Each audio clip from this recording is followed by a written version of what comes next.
The main thing that we need to notice is that we've got difference of two squares here, so x minus 3x plus 3, and then that's going to make everything nice and straightforward, because you can see that the only thing we're missing from the bottom of this fraction is the x minus 3.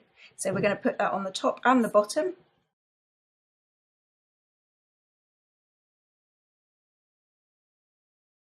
And then we can add the tops.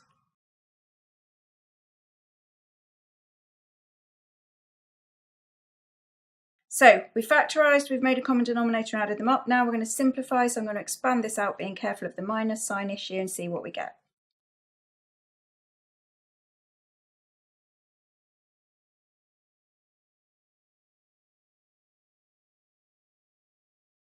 I need to keep going because I'm not totally factorised yet. I've got a common factor of 2 here.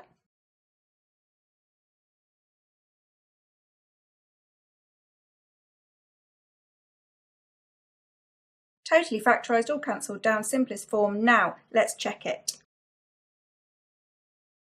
There's no point in an exam wondering if it's right when we can, whenever you rewrite something, it's easy to check. So we are claiming that 4x over x squared minus 9 minus 2 over x plus 3 is literally the same as 2 over x minus 3.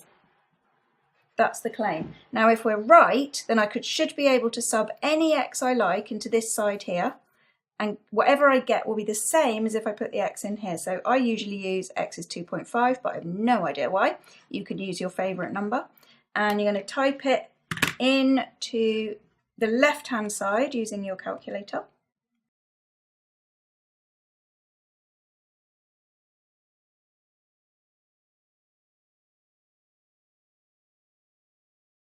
Okay, I get minus 4 when I put it in there.